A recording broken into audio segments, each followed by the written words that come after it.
marroquí, está prohibido la autonomía. O sea que si nosotros vamos a creer en la mentira de Marruecos y decir, pues veamos la posibilidad de autonomía, que no la ven los saharauis, habría que cambiar toda la constitución marroquí. Bueno, y hasta el rey.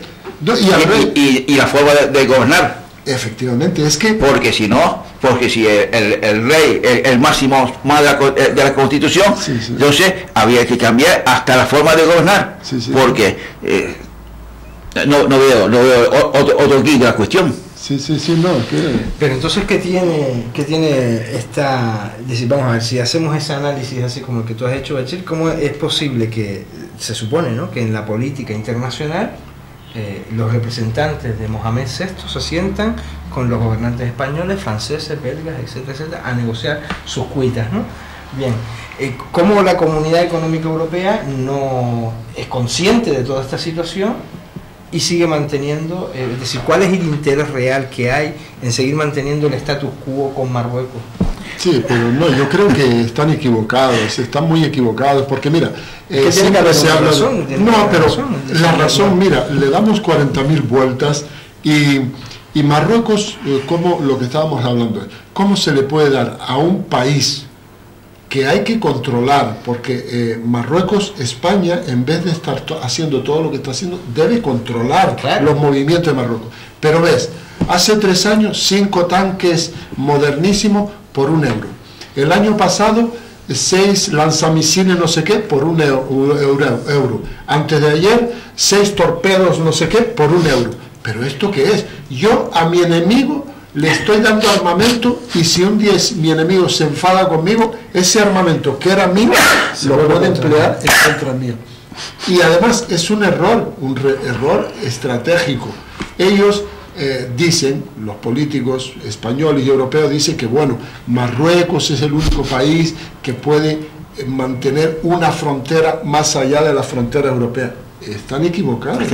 Están muy equivocados. Marruecos ha demostrado históricamente que es un peligro, que no ofrece ninguna seguridad. Por lo tanto, hay que tener cuidado. Y luego, en vez, ¿dónde está el tema este de los derechos humanos y todo? ¿Por qué nosotros, o no nosotros, los gobiernos de Europa y el Parlamento Europeo no debería estar tan preocupado por mantener en el poder a Mohamed VI? Debería cambiar el régimen, o por lo menos ayudar al pueblo marroquí, que el pueblo marroquí, ¿tú te crees que lo que está haciendo el pueblo marroquí, que se está muriendo de hambre, cómo es posible que en un país fronterizo con Europa se pueda estar muriendo la gente de hambre? ¿Cómo se puede permitir que el 50% de la población sea analfabeta? ¿Cómo se puede permitir que las mujeres no tengan, etcétera, etcétera, etcétera, etcétera? Ya no entra dentro del problema saharaui. El problema saharaui ya lo conocemos, es el problema interno de Marruecos. Y después te dice, no, porque el único que nos puede ofrecer garantías de seguridad es el régimen de Mohamed VI. ¿Cómo tú me puedes decir que un régimen feudal como el de Mohamed VI, donde se violan los derechos humanos todos los días, puede ser seguridad para Europa? Es una contradicción total. Y luego lo que estamos viendo, ahí entra el pueblo marroquí y entra el pueblo saharaui y entra todo, que de lo único que se ponen a hablar tanto los políticos marroquíes como españoles como europeos es de cuestiones de negocios, donde los pueblos están por debajo de los negocios. Felipe González, que tanto tiempo defendió la libertad y defendió los derechos humanos, ahora es consejero del rey de Marruecos. ¿Pero esto qué es? Exactamente, sí, no, igual que cuando en el año 1905 Arias Navarro también fue el consejero, que fue el que hizo la traición absoluta, del Tratado de Madrid. Claro. ¿Comprende? Y así vemos que muchas cosas. Y además, mira, los saharauis tienen una lengua distinta a los marroquíes. Mira, no solo la lengua, mira, la comida, y la fonética, y la vestimenta, y todo. Todo. Y otra de las cosas importantísimas que en eso es una doble traición del gobierno español. Los saharauis somos los únicos que hablamos, de todos los pueblos árabes, por decirlo de alguna manera, que hablamos castellano. Somos los únicos.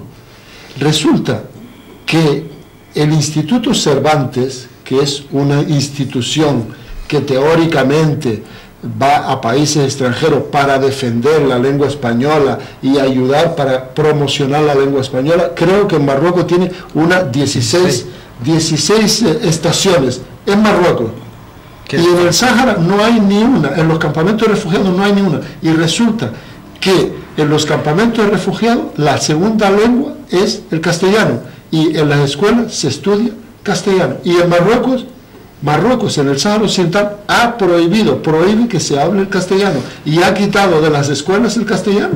Y ha puesto el francés. Y ha puesto el francés. Es curioso esto, Luis, porque en los viajes que hemos hecho a los campamentos, una de las primeras cosas que a mí me sorprendió fue precisamente esa, ¿no? Recuerdo al ministro anterior de Educación de la RAS que nos decía que se estaban planteando muy seriamente si el castellano era una ventaja o un inconveniente para ellos en este momento. Es decir, los alumnos de los centros de primaria que terminan, que van a estudiar secundaria, hubo un tiempo que estuvieron yendo en volumen grande a Cuba. Y entonces, bueno, aparte de mantener su tradición y su historia junto con el español, el castellano, junto con el hasanía, sus tradiciones culturales, etc., pues resulta que les servía porque iban muchos a Cuba a estudiar. Pero bueno, en cuanto empieza la situación más de crisis de Cuba, en la cual Cuba no puede afrontar el volumen de alumnos que llevaban hasta ese entonces, los alumnos salen a estudiar a Argelia, Siria, a otras zonas francófonas, con lo cual se estaban planteando si era interesante mantener el castellano o